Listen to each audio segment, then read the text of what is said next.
Hello everyone, and thank you for joining our webinar today. I'm going to be hosting the webinar today and would like to just start with some housekeeping to begin with. So closed captions will be available during the webinar. Please click on the closed captions button to enable these at the bottom of your screen. The chat function will be disabled during this webinar. So if you have any questions, please submit these via the Q&A function. If you have any technical issues, please put these in the Q&A function. A member of the Anna Freud Centre will be able to assist. And please be aware that the session today will be recorded.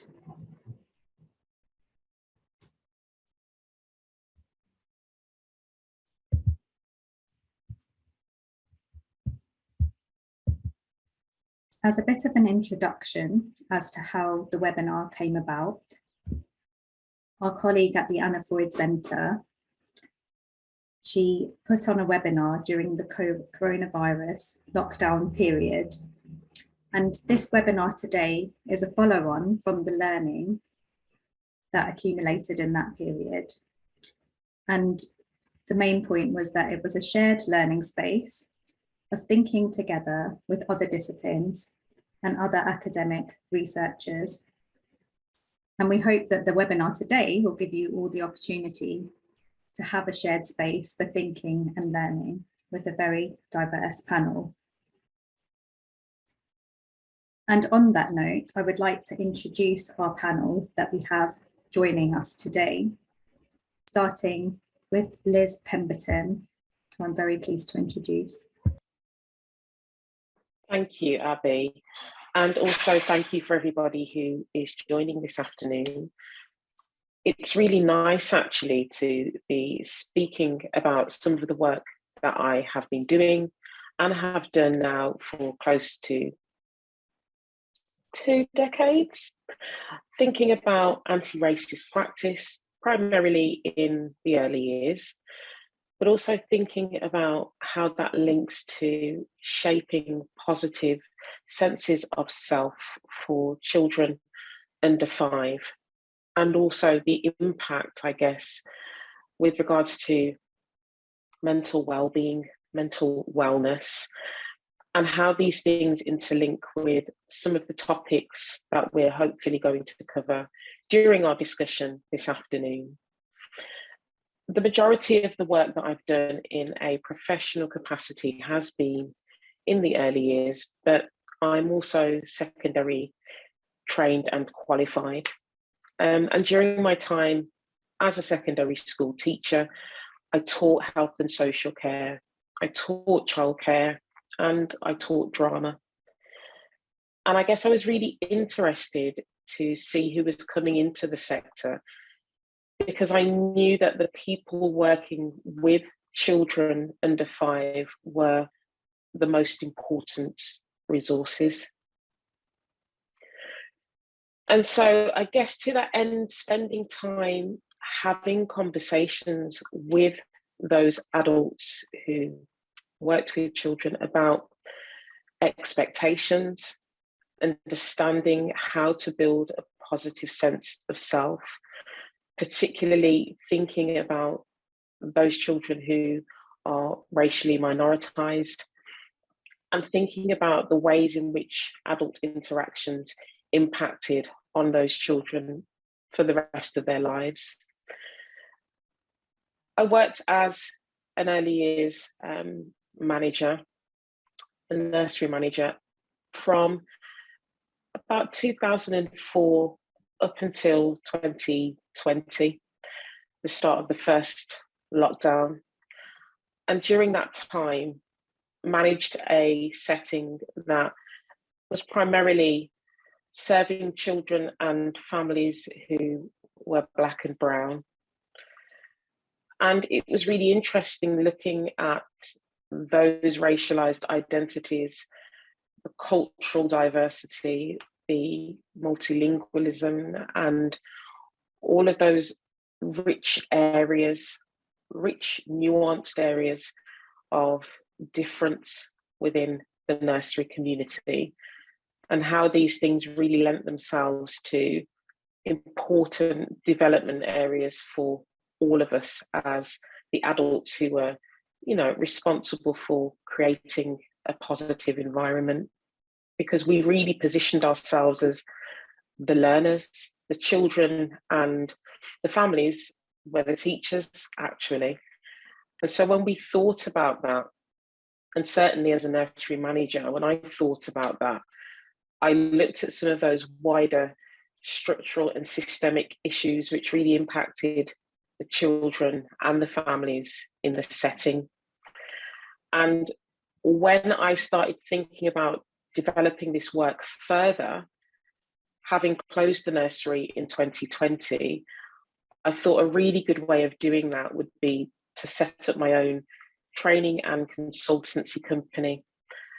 And in July of 2020 was when the Black Nursery Manager Training and Consultancy was born. And as I'd said, the aim was really to get some of those ideas that had been developed and, I guess, thought through in the time I'd been a nursery manager, and bring them out of those four walls, if you like, and start sharing some of that pedagogy that we had spent a considerable amount of time developing when we thought about what it meant to work specifically with racially minoritized children. And it's really snowballed. It's been brilliant to see how readily the sector, I guess, have really engaged with this work around anti-racism in the early years and what it means to challenge, to disrupt, to question, and to be very critical about some of the existing practices within the early years sector. And also broadening and deepening our understanding of why it's so important to recognise the significance of anti-racist practice in the foundation stage, and really starting to question and reframe some of the ways in which we have, quote unquote, traditionally engaged with this area in the early years. So it's brilliant to be here this afternoon. Hopefully that gives you a little bit of a flavour of who I am and some of the work that I have been doing, and why I think it's necessary to have these kinds of conversations in lots of different arenas. Hence why I'm, as I said, really excited to be joining the panel this afternoon as we think about trauma and repair. I'll pass on back to you, Abi. Thank you so much, Liz. And it's really wonderful to hear of all the things you've done throughout your career. And I imagine, how all that knowledge has helped you to work with a wide range of partners that you do work with. I wanted to say as well, before I introduce our next speaker, that I'm aware it's a very hot and sticky afternoon. So hopefully the format we have for the session today will help to make you feel energized, because it will be a conversational format between all of the speakers. So you will see them on screen at the same time once they're all introduced. And with that, I will introduce our next speaker, Dr. Sarah Peter. Thank you for joining us, Sarah. Thanks, Abby. Hi, everyone. I'm just really delighted to be here, to be part of this conversation today. And like Abby said, it was just really wonderful hearing Liz's introduction and, hearing about all the things that you've done, Liz. And I'm really excited to sort of be part of this conversation and thinking about the overlaps between our work and experiences, but also what we can learn from each other, and sharing that with everyone here and with Dina as well. I'm a child and adolescent psychotherapist by training. previously, I've worked for about 15 years in specialist mental health services for babies, toddlers, children, and adolescents and their parents, both in the NHS, but also in the local authority in kind of outreach settings in the community, in a more kind of preventive, in more preventive approaches and roles. And particularly in those settings, I've worked much more commonly with minoritized and marginalized children and their families who have sometimes found services harder to reach. And I've kind of used that language very deliberately, actually, because when I started out in this field, people used to refer to families who weren't accessing mental health services as hard to reach families. And that, I'm really happy to say, has changed. And we've started talking about services as being hard to reach. And I think that's a really, really important distinction, and really informs in a very helpful way where we put our services, how we set them up, who we get to set them up and do them. So that's been a kind of change that I've started to see in the field. A lot more needs to be done. I now specialise in working with babies and toddlers and very young children therapeutically, and their parents and families. And I work as a senior therapist in the early years and prevention programme at the Anna Freud Centre with Abi. And a large part of my work is with very young children, toddlers who've been adopted or who are under special guardianship orders. So looked after in a permanent way usually by members of their family other than their biological parents. And in particular, a way that I work at the Anna Freud Centre is working with very young children and their parents in groups. And it's an approach that I'm very passionate about, and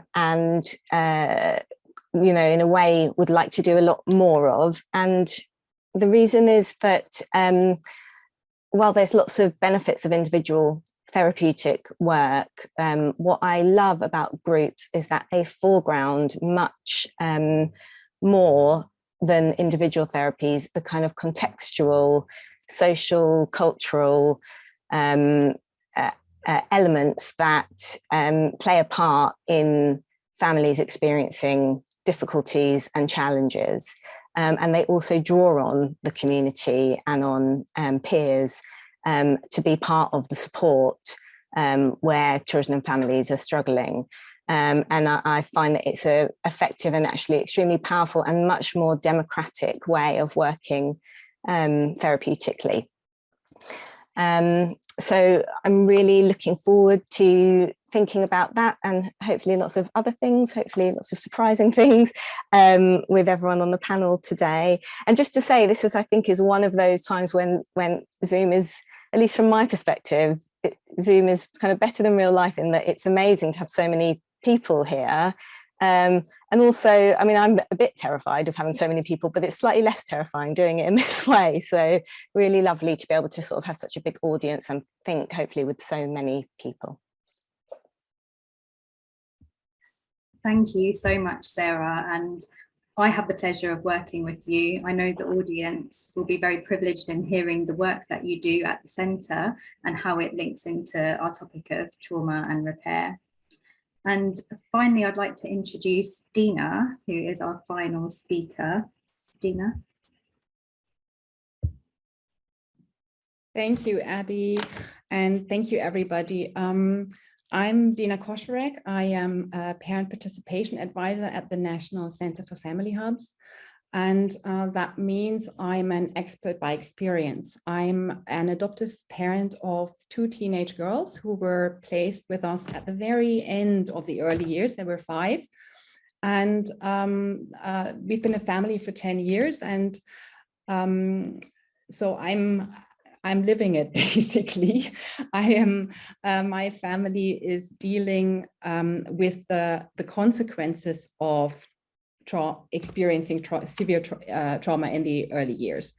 I also have other family members who have experienced severe trauma.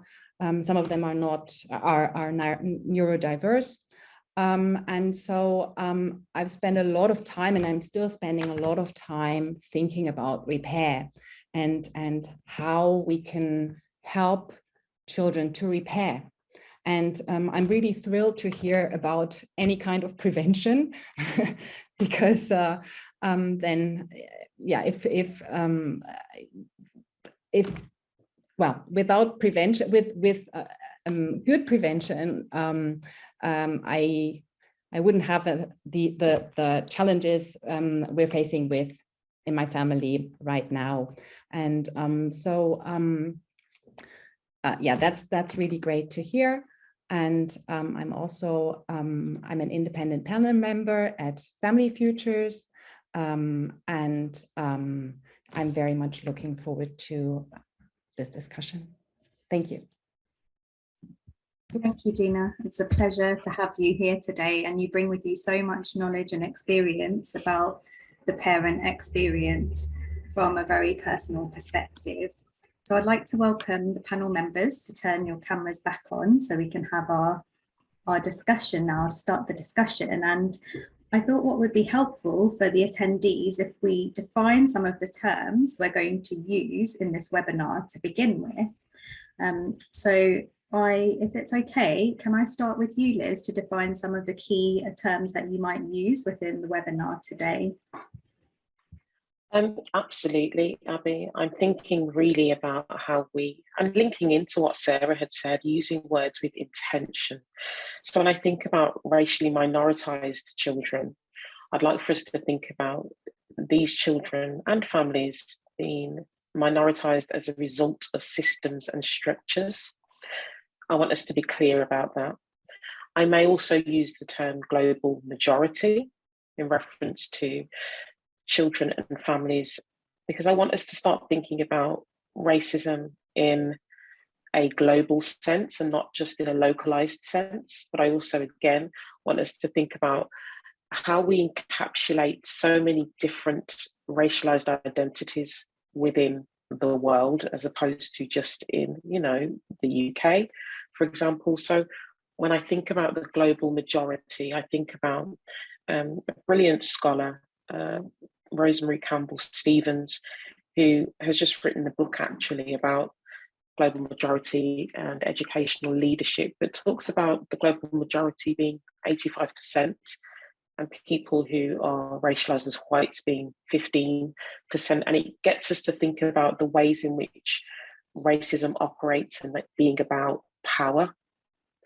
So when we're starting to reframe some of these conversations, I want to be really clear about, as I said, thinking about being minoritized, being a part of the global majority if you are racialized as Black or brown, or your heritage is rooted in East or Southeast Asia, for instance, if you are of mixed heritage, how we move away from reductive, flattening descriptions of people who are melanated and start thinking, as I said, about just a shift of lens, because I think it's really important if we're going to have conversations about, certainly what I'll be speaking about is racial trauma and racism and anti-racist practice, we start gaining a deeper understanding of the structures and the systems that are at play, which normalize the treatment, the marginalization, and the oppression of people of the global majority. Thank you, Liz. And personally, I found that statistic, the percentages, so interesting to hear, really framing the discussion and why it's important to move away from some of the, like you said, the flattening terms. And I was just reflecting on the term ethnic minority and how that sounds in light of the percentages you just shared with us actually today. So thank you for defining the terms that you'll be using. It's really helpful. Just passing over now to Sarah, do you have any terms that you'd like to clarify for the webinar that you might use today? Yeah, sure. I'm thinking a bit off the cuff with this actually, but I think it's really an important thing to do. The terms I was thinking that I might use, and although that I really like to avoid using these terms, but they are helpful as kind of catch-alls for some ideas, but I think that's why it's good to talk about what we really mean. So I was thinking about the word trauma. And I actually am not going to make a stab at a kind of, you know, a sort of universal definition of trauma, actually, because I think it's quite complicated and different people coming from different perspectives might see that differently. So I suppose I want to talk about what I'm talking about or what we might be talking about, and other people can share their views when we use the word trauma. But before that, just acknowledging that it can, in a way, it can flatten in exactly the way I think that, Liz, you're talking about as well, in that it sort of can stop thinking about what it means instead of opening up a conversation about what trauma, you know, what it means to have experienced trauma. When I use the term trauma, what I'm usually thinking about is a sort of mixture, actually, of what we would term developmental trauma. So not a single frightening incident that kind of disrupts someone's feeling of safety, kind of in a very serious, but in a kind of single way, which is one definition of trauma, but much more chronic experiences in the earliest years for a child, or usually an infant or toddler, of having their caregiving disrupted in some way. And that often includes abuse or neglect, but it can also be multiple separations, multiple disruptions, mental health difficulties in family members. And then I guess to add to that, I'm also thinking, particularly for this webinar, but I think this is really important in general, about the social context for trauma. So those children that have experienced developmental trauma rarely experience it because of, you know, a bad parent in a vacuum, you know, that's failing them because they want to fail them. It's almost invariably linked to social context, to experiences of poverty, of trauma linked to society, you know, of experiences linked to kind of failures of the system in our society, failures of government, war, intergenerational cycles of poverty that aren't being broken, and of course, discrimination and racism, systemic discrimination and racism. So I think that's an important thing to kind of frame how I might be thinking about trauma. And then I guess the other term, again, that I really don't like using, but it's difficult in my field because it's mental health. The reason I don't like using it is because it's medicalizing. And again, it sort of hides or takes away the social and contextual aspects of which contribute to people's mental health difficulties. It kind of, and this has been part of an attempt to destigmatize mental health, is that it has got compared to physical health. I think that's a misguided attempt in a way, because instead it kind of often ends up with a discourse of mental health where the mental health is kind of located in the individual rather than in the social context and all the sort of various social contexts that an individual lives in: family, community, their particular culture, and also the particular time at which they're living, and of course their ethnicity and heritage. So when I talk about mental health, I'm not talking about a kind of, the idea of that, you could suddenly wake up one day and experience depression because of a chemical imbalance. I'm talking much more about the consequences of all the things that I've been talking about just now, and how those impact parents and children and the relationships between parents and children, and impact the capacity of parents and families to provide good enough, sensitive enough parenting to very young children, and the really sort of significant and long-term consequences of those difficulties that we see in users of mental health service, but all the way from babies up until adults. So not a very concise definition there, but I hope that's helpful contextualizing. Thank you, Sarah. And I was just really thinking about some of the themes you touched on there and how that they relate to Dina and what you said in your introduction about preventing some of the difficulties that you're seeing in your family today and at the moment. So Dina, I'm just curious as to if you have any definitions that you think might be useful from your perspective to share. Yeah, I was thinking about the ACEs study, the study of adverse childhood experiences, because I think that study has been very influential. And I think it's, I know that there's an American pediatrician who she's advocating for screening children routinely for adverse childhood experiences and then to act accordingly. And when I look at my family, we have several children who have very high ACEs scores, and they didn't receive therapy until they were teenagers. So I don't know if everybody's familiar with this study, but basically it was a study conducted in the 90s with a very large number of participants. I think it was 17,000 participants.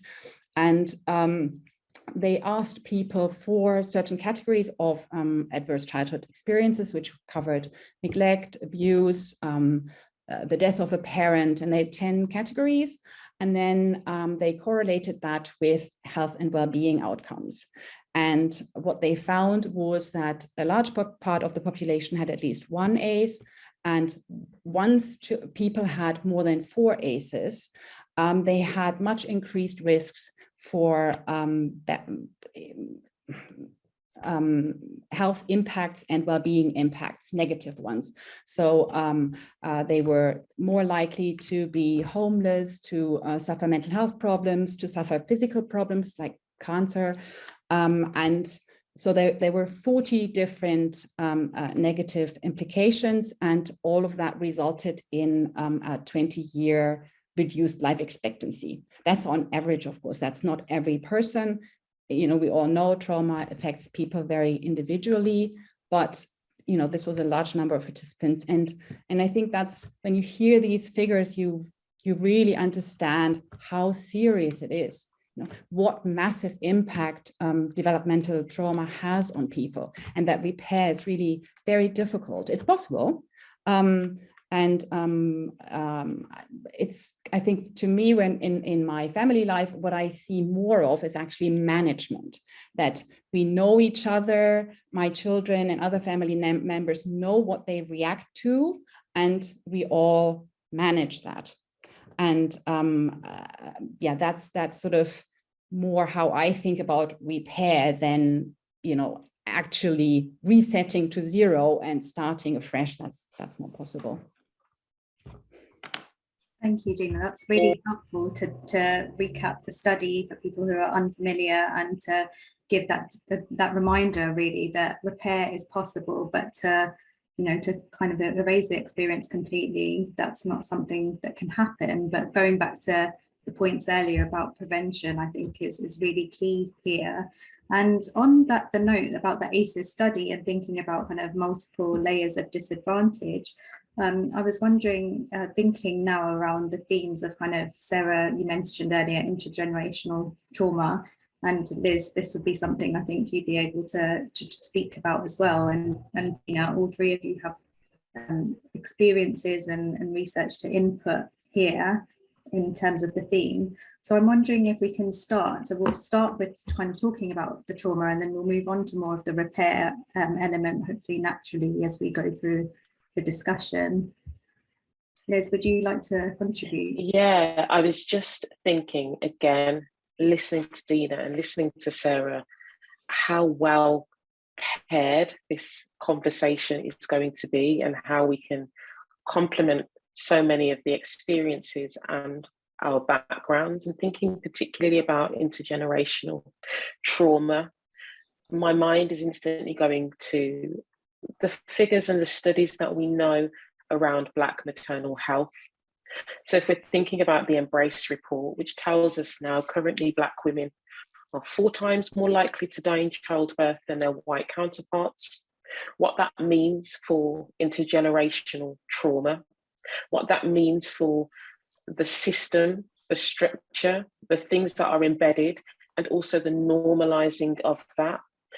And when I think about the experiences of so many Black mothers, this is something now that even during a time which should be joyous, exciting, you're thinking about all of the things that you would like to think about in a happy way, there's an interruption, isn't there? There is a disruption to that. And so when we're thinking about, as Sarah had said, the context of things, it's something now I have to be cognizant of as a Black woman, but also Sarah as somebody who's racialized as white, if she's working within a health service where there is going to be support offered to somebody who looks like me, simply by proxy of the fact that I am a Black woman, Sarah also needs to have an awareness of that. And at any point that the services are introduced to support women who look like me, there has to be an awareness, and that takes it outside of this just being a Black problem, which I think so much of what the way in which these things have been reported have been shifted to being, this is a problem for Black women. Actually, this is a problem of the system and the structure. It's been normalized, it's been embedded. And so when I talk to my own mother about her experience of childbirth, having given birth to 3 Black children as a Black mother, she tells me 40 years on, nothing has changed, which I think is a really sad indictment of the structures and the systems and some of these things around racism that we are facing. We're understanding, but there are still no solutions. And I say all of that to say this is intergenerational, because whether my own mother is aware of it or not, she's passing something to me that I am now having to be aware of. Before the Embrace report was written, I was aware of a trauma associated with my own entry into the world. I think about my own journey into motherhood. That also then becomes something that's logged in my mind, my experience, my apprehension, perhaps, before I engage with any services. And it means that that experience also becomes my experience. And where does that sit in terms of us having these wider discussions of making sure everybody is aware of this? This isn't just because of the advent of the 2020 of Black squares and allyship and people advocating to be better white people. But the conversation isn't about that. We have to start thinking about those intergenerational links around trauma and how subtle those things can be, or subtly those things can be embedded. And when they come to the forefront of your mind, as I said, engaging with services.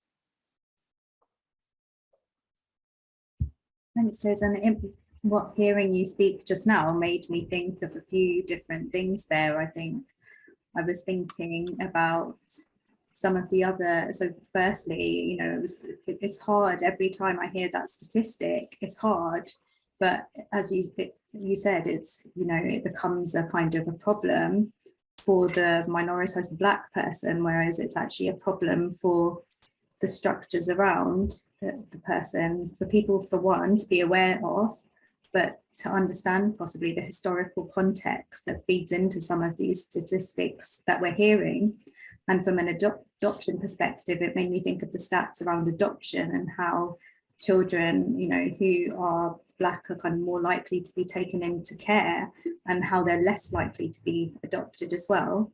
And then thirdly, it made me think of the comment Sarah made earlier about families who are hard to reach, or, you know, that old terminology, but actually they're underserved and the services are difficult to reach. But that apprehension, if you feel like you're not going to have a quality service and you might not be listened to or heard, and, you know, several generations of your family members have experienced the same thing. So I've tried to summarize my thoughts there to hopefully that will lead on to some comments. I'm just wondering if, Dina, have you had any comments on the back of the discussion, but feel free to, Sarah, if you want to comment as well.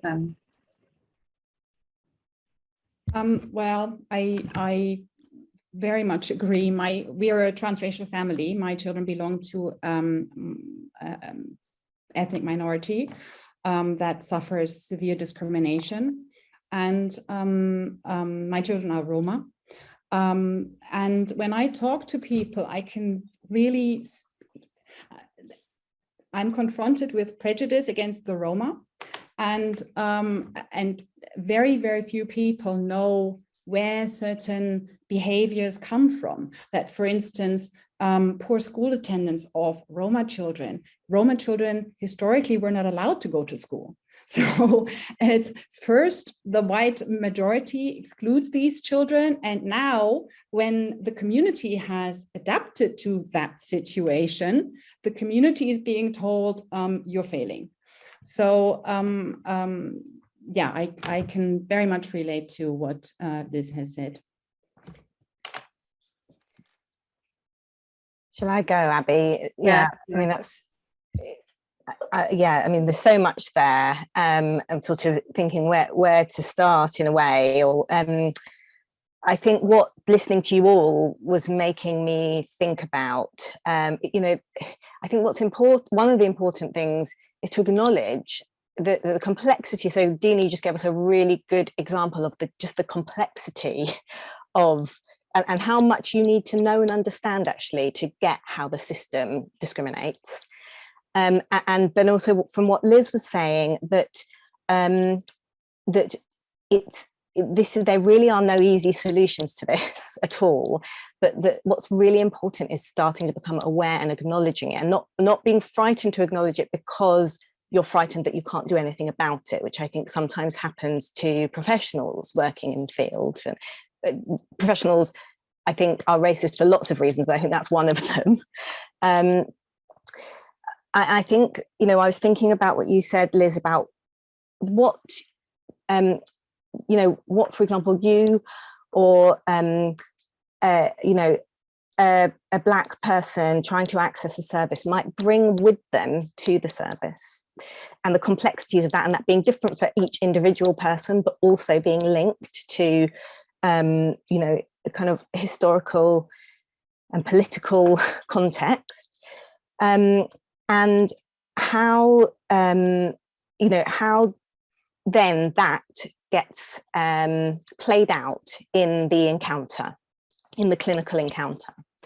And I think one thing it made me think is it made me link back to early intervention, because as a white therapist, one of the challenges I have struggled with and continue to struggle with is, you know, the dynamic of being the kind of, you know, nice white helper, you know, inadvertently putting, you know, someone who's racially minoritized in the position of the person that needs help, or, you know, worse, needs to be told how to parent, or, you know, all those possible ways that an individual could understandably experience help that may have good intentions, but, you know, nevertheless, that's the reality. And I think the thing about early intervention and prevention is that it starts before the crisis, it starts before the problem, it starts before, you know, the 4-year-old boy has been, we've decided that the 4-year-old Black child in reception is a problem. You know, it starts with that child's parents' own experiences, that and that child's parents' relationship with their child, before it's become a kind of, you know, so much of a power imbalance. And so I think, again, I mean, it's not, don't think anyone disagrees about the importance of prevention, but I just think it's so important, and it's so, you know, we don't put enough resource into it, and we don't think about it as a complex intervention in the way that it is. It's complex to intervene preventively because people and families come to preventive services with hugely complex experiences. So it's not enough to say, here's universal, you know, trying to have universal high quality childcare. It has to be about understanding which groups of people are more at risk and what they specifically need early on. And of course, then supporting those people to access services. I think the other thing I wanted to say is really about expectations. So, and I suppose to bring in, the language that I might think about using, which might be different, but saying a particular similar thing about these encounters between helping people and people kind of wanting support, that you know, the expectations that people bring with them about the possibility that the system will help them really do shape how that encounter will go. And so we might talk about that as projection, in the sense that, or we might also talk about it as attachment, in the sense that, you know, people will come to help with a particular relationship to help. And if that relationship is that actually I've always been abandoned by the system and actually made to feel worse, then the system needs to understand that, and the person representing the system needs to understand that and understand that what they represent. And that's the beginning. It's certainly not the end, but it's the beginning to being able to not reenact the same experiences that people have experienced over and over again. I was going to say, sorry, just to jump in, that's why, again, it gets us back to that understanding of why language is so important.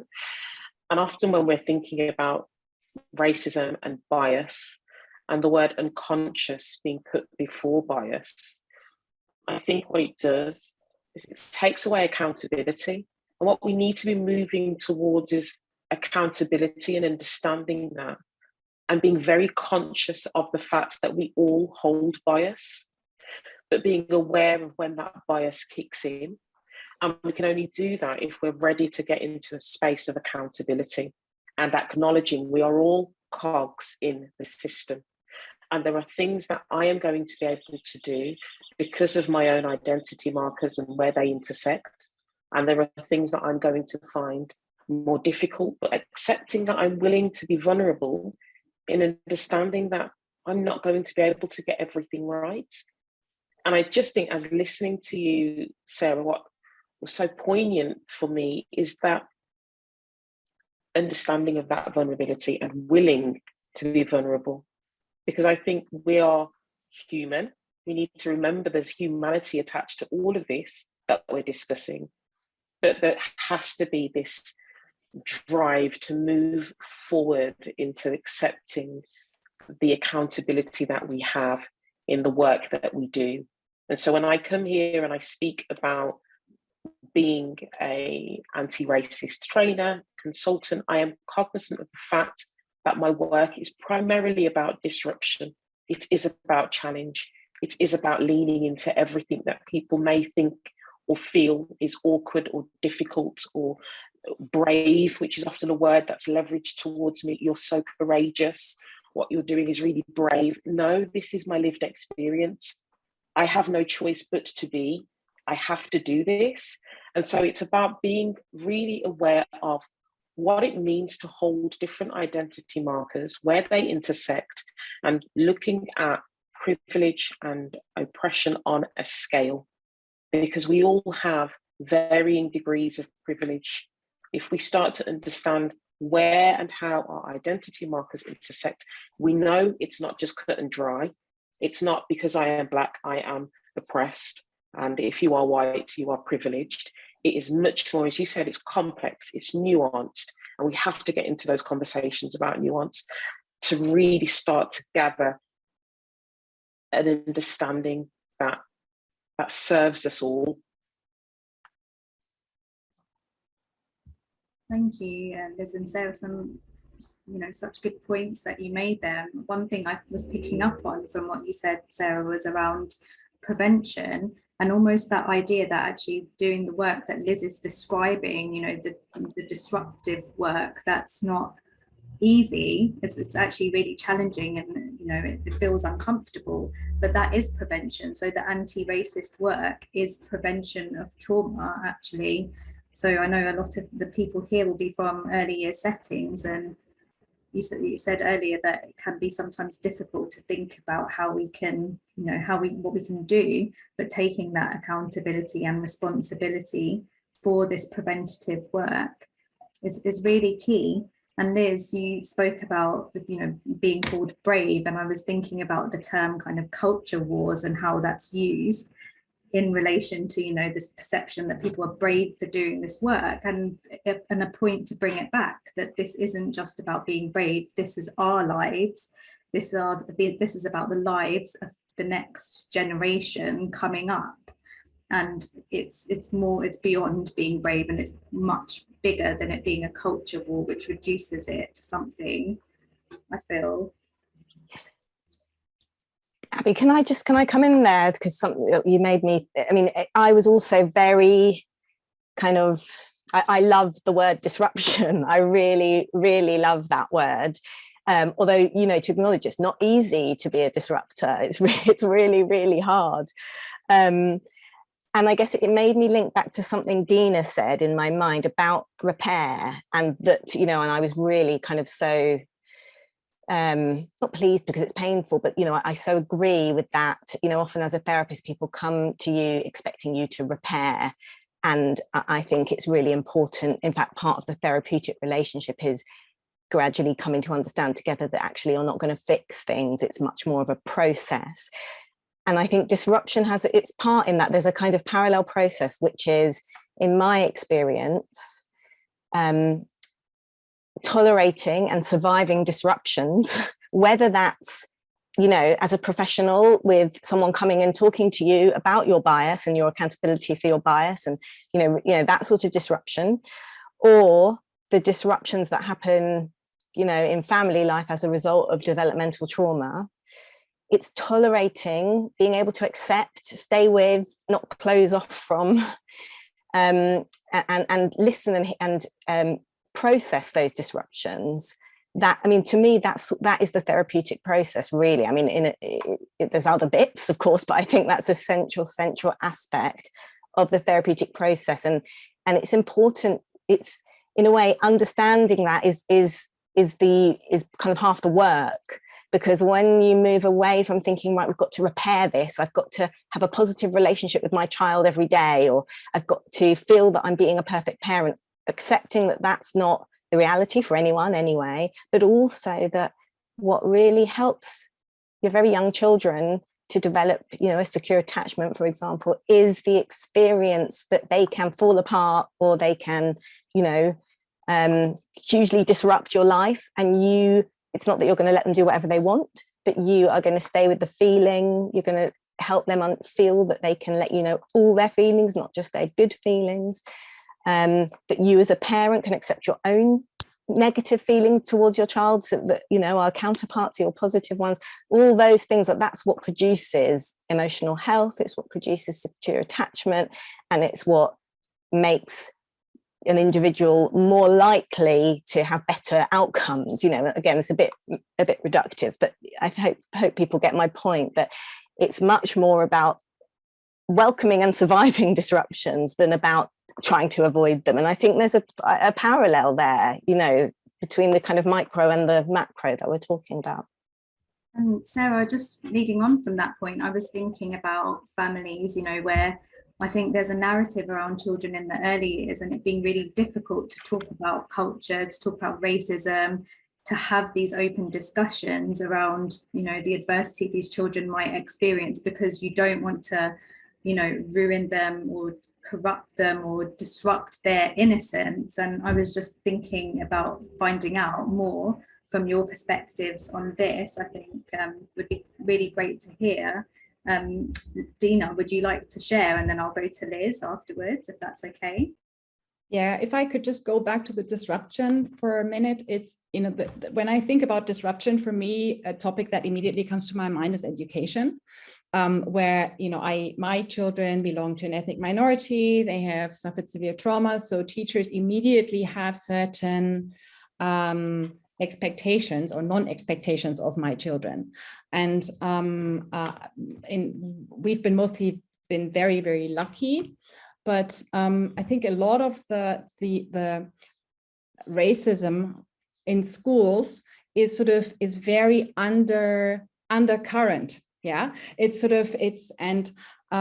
parent who really need teachers on board with my children, and so I've been in situations where I've felt, okay, should I bring this up, or what does that mean for the future of my child in this school? So I think on the one hand side, I'm all for disruption, of course, but when I'm asked to do it in my family life, in my private context, then it gets very difficult. You really have to weigh the pros and cons, and what can I gain and what can I lose if I approach this topic. And I think it's even irrelevant how I approach this topic. I can approach this topic on a very let's talk about it approach. I think the teachers or just any adult actually can feel put on the spot very quickly, and those are very difficult conversations to have. Even for me as a white person, I guess, I'm in a privileged position there, but they're really very difficult conversations to have. And now I've lost my train of thought. What Sarah wanted to know, what you asked, Abby, I'm sorry. I think you touched on some of it actually, about it being really difficult, sometimes to be a disruptor and to raise those conversations, and thinking about, how that can be quite challenging. And I was thinking, Liz, I'm sure you have more thoughts on this to share. Where that difficulty comes from, and what it is about not wanting to lean into that difficulty, or thinking about, I guess, intention over impact, where we should be thinking about impact over intention. What is the impact for the children in the family of the global majority if disruption doesn't happen, and prioritizing that, as opposed to the intention of a teacher or an educator or an adult or somebody who is working with the children or families. I am not particularly interested in the intention, I'm interested in the impact. And I will always prioritize that if we're thinking and talking about anti-racist practice. I think when we're talking about this being a big concept for children, or some of the pushback being children are too young to talk about, to experience and think about this interruption to an idyllic childhood. Whose idyllic childhood? Whose childhood are we talking about actually? We understand that children at 3, at 4 years old, they are exploring and understanding quite complex concepts. We have no problem talking to children about, for instance, the NSPCC campaign, pants. What's in your pants stays in your pants. Effectively, we're talking about agency over one's body. We're talking about keeping children safe from sexual abuse and harm. We are teaching children at 3 years old that what's in your pants stays in your pants. That's a big topic, isn't it? We have no problem going there, because we realize and recognize it's absolutely crucial and important that we ensure that our children understand that. If we think about this safeguarding umbrella and start to put racism and racial trauma in that safeguarding umbrella, we'll have no problem leaning into those conversations with children and thinking about the concepts that we're introducing around social justice, because children have an acute awareness of justice. Your children will tell you all the time what's fair and what's not fair, and why they think it's fair and why it's not fair. And this could be a conversation about eating vegetables. It could be, why can't they eat ice cream all day? That's not fair. And what are we doing as adults? We're pushing back, aren't we? We're explaining to children at 3, at 2 years old, this is the reason why. The reason why you can't do and we'll give them an opportunity to express their side as well. And I think when we're starting to look at and think about how we're positioning conversations about justice, equity, fairness, we know children can grasp that, they get it. I think the positioning of conversations about race being put in the dangerous bracket, labeling people who do the work that I do, as many people may or may not be aware, the right-wing press using me as a target. It's not a surprise, of course, the right-wing press are going to come for me and position this work as being brainless. I think a Tory MP had referred to my work as being, because all of these tactics are used to stop us from having conversations about reaching a place of equity and reaching these very deep, nuanced, important and necessary conversations, because it is against a political backdrop which wants to see equality never reached. It wants to see certain people who are seeking refuge being prioritised over other people, depending on the colour of their skin. It's very real, it's very true. It is the lived experience of people. We are living it now. And so when we think about this conversation being pitched towards adults who look after children in the early years, the children themselves, if they ask questions as simple as, why is that person's skin that colour and why is my skin this colour? We have to be ready with an answer, with a response, and a response that encourages curiosity, that answers the questions without fear or without a silencing or without a body language that tells the child that's not okay, because it is okay to ask. And if we are wanting to encourage children to be people that seek knowledge, surely we have to be in a position to provide that environment where they can. Can I just respond to that? Because I would like to clarify, this sounds a bit as if, you know, my children had experienced racism in school and I was quiet. And yeah, I'm usually very outspoken about these things, and I have gone into any difficult conversation with my children there is. My children have a ton of books on any ism there is. I was talking about a situation where, you know, it's not that obvious. When I, as an adult, look at that theater production, I think, you know, the percentages, you know, but why is that? That was nothing my children picked up on. I picked up on that. And I don't really know the reasoning behind it. And so, you know, those are situations where I really feel, you know, is this a fight worth to pick? Or am I going to keep my, you know, or am I going to go for things that are really on the table where I feel I can really make an impact because the case is clear cut? Yeah, but generally speaking, I am all for disruption and naming things by their names.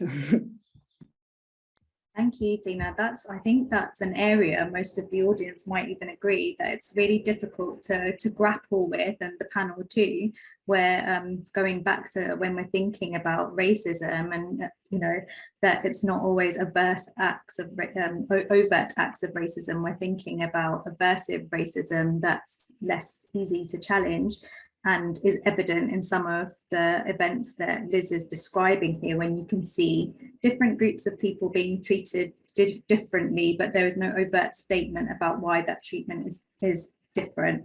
And then you have it being debated because it isn't a clear-cut issue as well. So yeah, about kind of, I suppose, trying to pick your battles in those senses of what you do address and what is best to not be a disruptor at that moment about, but possibly doing in different ways. Can I add something to that, Abby, as well? I suppose, yeah, I was thinking about, I think I was thinking about what Liz said about vulnerability, that, you know, taking accountability and kind of starting to really examine your own position, your own internalized racism, you know, your own part in the system, all those things, and being vulnerable and being able to kind of think about that is really hard. And it's, for me, I suppose, I think it's quite important. Well, no, that's what it made me think. It's a risk. It's a huge risk, isn't it? And I think that's what you were talking about, Dina, is the risk as a parent. Is this going to impact my child more negatively? Or, you know, it's a huge risk. And I suppose, I think, though, what it made me think about what's so important, certainly in the teams that I've worked in, where I've been able to take that risk, is a supportive team environment and supervision that really, and it's different if you're a parent. So I think I can really understand why, you know, it's hugely complex and difficult, and, you know, who supervises you as a parent? No one really. But you know, that having that supportive place where you can show your workings out, you know, make mistakes, hopefully mistakes that aren't too harmful, but, you know, get so stressed about making mistakes that you can't, you know, approach the idea of racism and internalized racism, you know. So I think I thought that was just really important. And I think often people won't be in teams where that's available. And it's another aspect of prevention, is how we set up really robust supervision structures with supervisors who have a really good understanding and proper training in anti-racist practice, and in supporting staff who are taking risks. Yes, I was just thinking here about this is a large part of your work, coming in externally into organisations to support them to do the work. I'm just wondering if there are any experiences or examples you can share with us on how that kind of almost the peer support that Sarah's talking about has been developed, that we can share with the settings and the staff that are here today.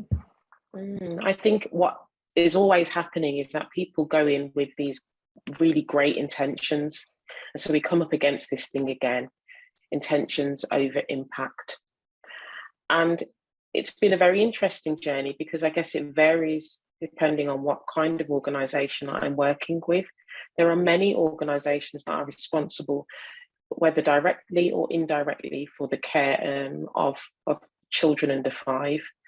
And so where the work perhaps started off more commonly with nurseries and nursery chains, now the work has expanded to organisations that support parents in terms of maternity discrimination.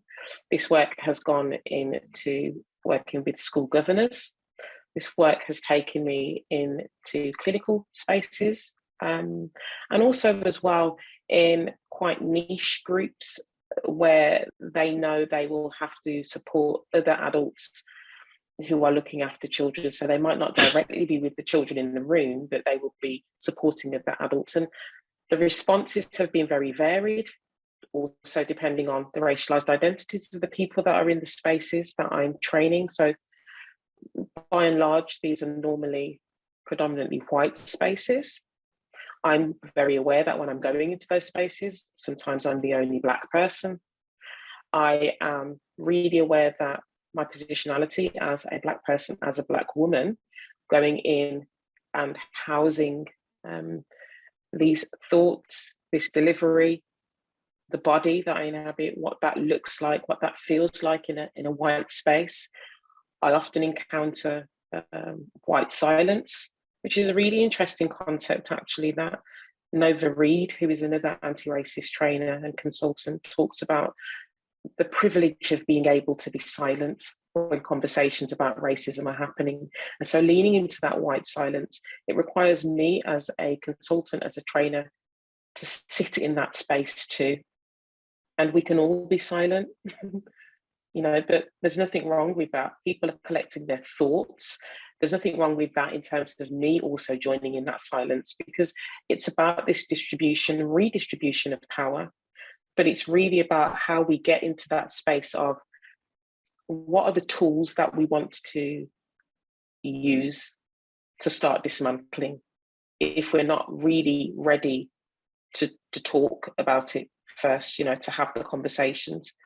Because I can only facilitate so much, but some of the tools that I give educators, early years practitioners, is a tool around letting go of the fear And lots of the kind of work that I do in the initial stages over quite long periods of time with some of the organisations is about exploring social identity, the social identity of the people in the space.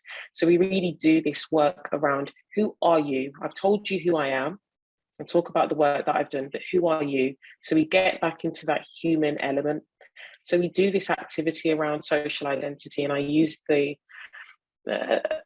tool called the social identity wheel, where it asks a series of 5 questions. What identities do you think about most often? What identities do you not think about? What identities do you think people see of you first? And it just gets people to start really thinking about themselves, because if we're able to do that, before you go into that space working with children, you are aware of who you are. And so much of this lack of awareness of self is what gets us into a lot of problems, I think, with regards to conversations and positionality when we're thinking about anti-racist practice. So that social identity wheel, that exploration of self is essential. And it's one of the key tools that I will use to open up sessions. But I always let organisations know that it's not a quick fix. You're not going to solve anything from having 3 90-minute sessions with me. This work has got to be, I guess I present provocations for them continue to do that work over longer periods of time. And I can come back in at different times to support other things that may arise. Thanks. It's so really interesting about the tools that you're using to help encourage these conversations, and thinking about something you said there about fear, and how fear can prevent us from opening up conversations. And I was thinking about, Sarah, something you said earlier about kind of what is good enough. And I wonder if sometimes we wait until, we can have the perfect conversation in order to have it, rather than just thinking, I have good intentions, but this is the impacts I want to have. So I need to have the conversation, and I need to do this work on myself now. Fear is a trauma response, though, I think, Abi, when we're thinking about this, it is a trauma response. And understanding when we're looking at racism is traumatic for all parties involved, okay? And it's really important that we establish that from the outset. It isn't just traumatic for me as the racially minoritized person, it's traumatic for white people to confront some of the things that have happened in terms of the history that's got us to where we are. So coming to that work that we do, not from a place of shame or guilt, from a place of empathy and understanding humanity, but grappling with the histories that we're all carrying with ourselves into this work. We're all carrying a history, we're all carrying a trauma response, and that fear, I think, comes into the room is as a result of a response to that collective trauma that we're feeling. We see it now in this political climate. We see it now as we're talking about poverty, we're talking about war, we're talking about gaps widening. These are things we're all responding to quite traumatic times coming out of or living through COVID, but also living through this absolute relentless pandemic of racism. Yeah, that's a really potent way of putting it, as a pandemic of racism, I think. And thinking, you've listed lots of kind of systemic and large events, and I was thinking about the the therapeutic relationship with individual children and families, and the impacts of that fear then about talking about things and addressing various forms of trauma. Yeah, I mean, I think that's a really helpful way of putting it in terms of talking about, because something that was in my question was in my mind, what is it that makes people react so strongly, Liz, to the work that you do, and what makes people so worried that speaking about racism with young children is somehow going to be harmful? What is it, other than the sort of, in a way, the cover stories you get for it? They're too young, all these things. We know the facts are they're not, like you say, you gave some brilliant examples of why not, and we know that. These are the cover stories. I don't mean necessarily conscious cover stories, but these are the explicit narratives. And I think thinking about it as a fear response or as a defense against extreme anxiety is really helpful. And it you know, maybe this is a bit of an obvious thing to say, but I think it's so important to share with families in my work, but also in thinking, you know, about being able to support professionals and families to talk with young children about racism, is that, and I suppose I talk with families about this to do often with their children's earliest experiences before they came to being adopted or coming into a special guardian placement. But it's the idea that avoiding things, not talking about things, doesn't make it go away, it makes it go underground. And I know it's obvious, but it's so important, because when it goes underground, it then comes out in behavior, and in children, it comes out in their entire development of self, of their sense of self.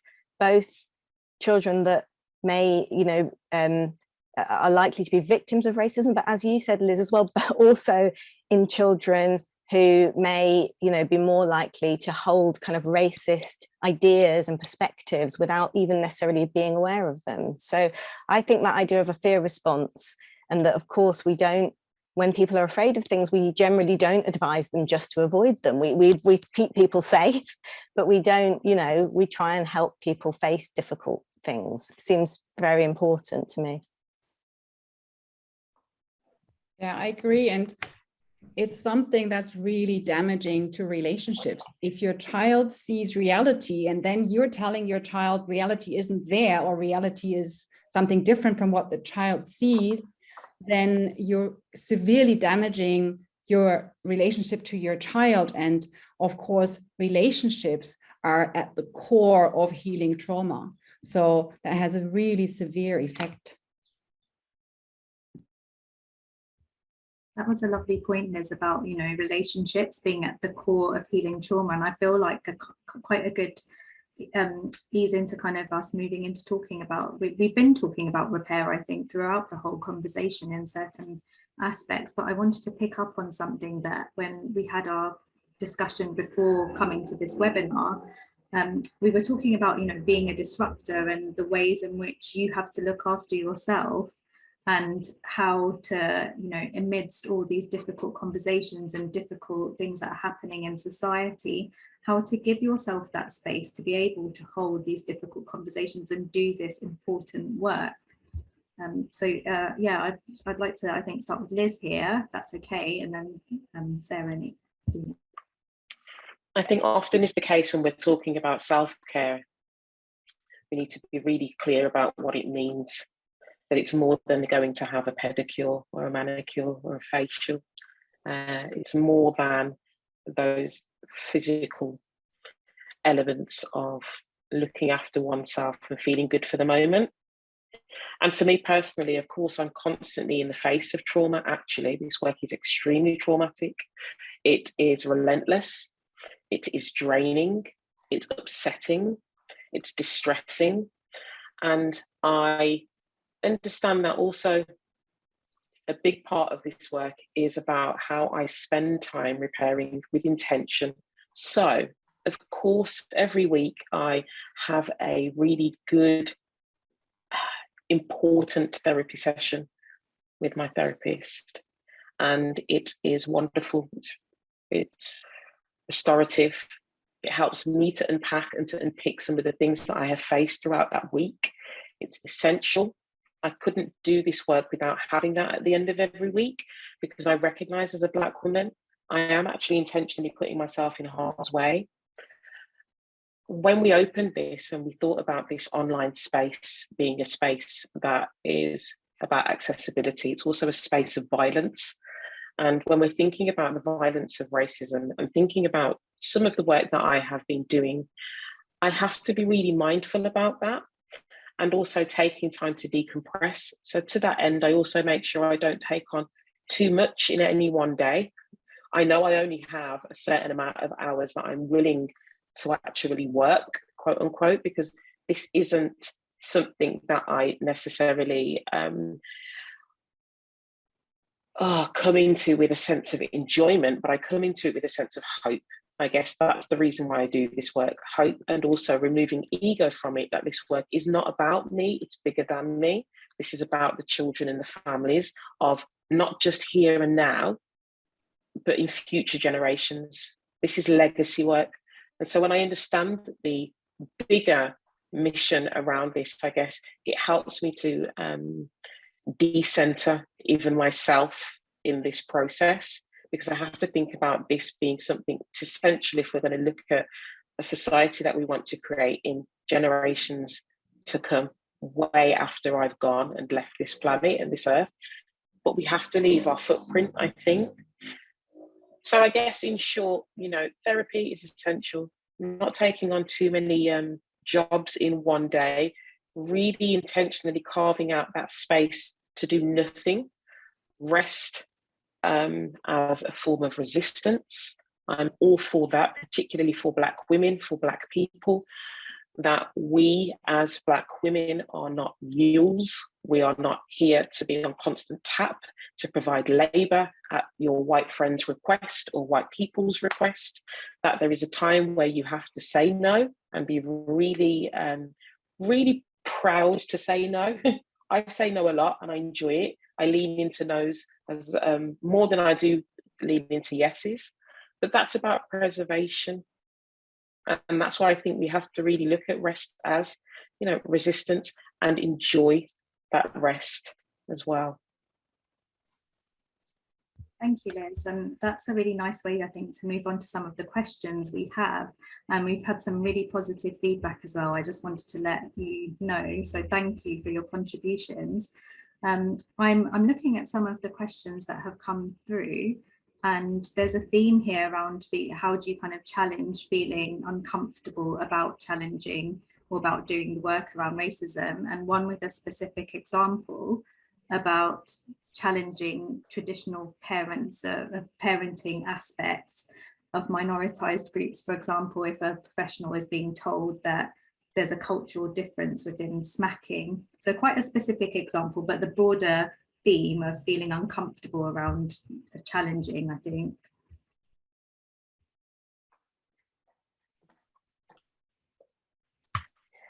Sarah, Sarah, go, please. Okay, well, I mean, yeah, I think it's a great question, and it's something that comes up all the time to do, you know, where is the line when you're someone that works in sort of parent-child relationships and attachment, you know, how aware you have to be that you're bringing a particular perspective on what is sensitive parenting.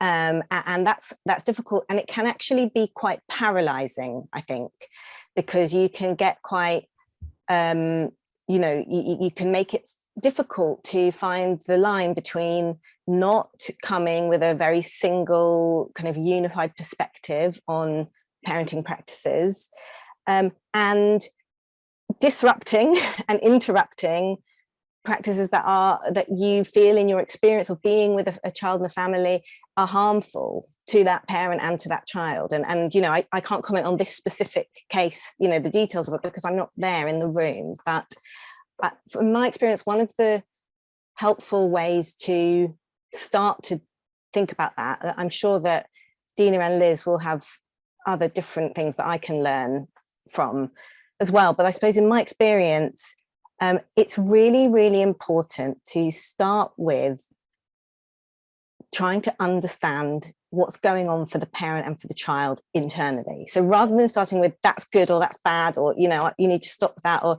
starting much more about how, you know, what's happening for that parent and for that child that's brought them to this point of a smack, for example. So, and you know, thinking about, and not doing that in a sense of I'm doing this to stop you smacking your child, but much more opening up questions. And those questions sometimes are about the here and now, what's going on for you in that moment, but they're also about your own experiences. So they're also about your own experiences of being parented. What you know, what models of parenting you had, what you found positive in your parenting experiences, what you found challenging, and whether you worry ever about doing things in your parenting that you found harmful, or whether you even think about that because it might be too frightening to think about, you know, all these things. It's much more for me the way to avoid that paralysis is by opening up that dialogue about what's happening behind the behaviour. Thanks, Sarah. Liz, did you want to add? I was just thinking about attributing the practice of smacking to particular groups. It's a dangerous path to go down. And I think we need to be really aware of that and that being used as an excuse, because also one person from a particular ethnicity doesn't represent the whole ethnicity, and people are not homogenous. I may speak to my experience of smacking, and somebody else might speak to their experience of smacking, and they also might be Black and of Jamaican heritage, like I am, and may have never ever been smacked, never had that experience. It was just totally alien to their own experience of being parented or parenting. And so I think it's really, we've got to be really mindful about these messages that we are receiving and internalizing and interpreting as being specific to one particular culture and not to another, because it's at this this crux, I guess, that we start to get into really dangerous territory. And I think these are some of the things where I'm talking about being very conscious about what it is that we're doing or saying and where we're getting our information from and what we do with that information as we're processing it. And I think, as Sarah rightly said, we're looking at people and parents and families as individuals, okay? We're not looking at the behaviour and attributing that behaviour to everybody who is from that culture or making assumptions based on what we think we know. We are leaning into the children and the families being the teachers, and we are learning from them, and we are using that to best position ourselves to think about exploring the roots of those behaviours specific to those people, not those people as representative of entire ethnicities or cultural practices. Thanks, Liz. And yeah, really important to emphasize individual difference here. And what we're trying to do, I think, through this webinar when framing systemic racism and not kind of blaming like individual and not reducing it to an interpersonal conflict, I think. So really important there as well.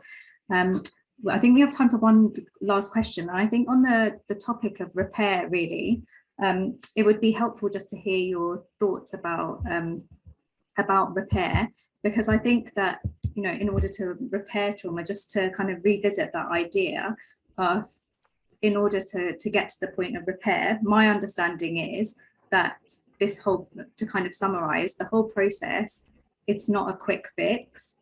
Part of it is about preventing, you know, the trauma that is caused by cultural difficulties, by racism, and that can be done through examining ourselves in order to prevent some of the trauma. That's just my kind of snapshot summary, but I was just hoping you could expand on that a bit more, and then I will close up. Can I pass this to Dina? Sure. Well, I've thought about repair, particularly now in the context of this webinar, and I thought about what I think my children have experienced as particularly helpful. And of course, relationships are at the core of that, not just family relationships, but school relationships, nursery relationships, pretty much anybody they meet, and that these relationships are stable and healthy and nurturing and provide everything or more than they had in their early years.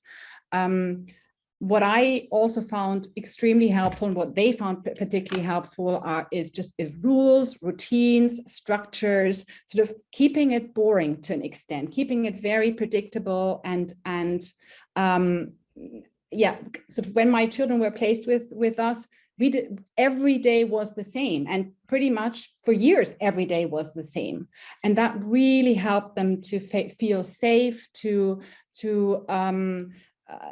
become less vigilant and just settle and feel good about themselves and about their environment. Another thing I felt is incredibly important, and that's communication.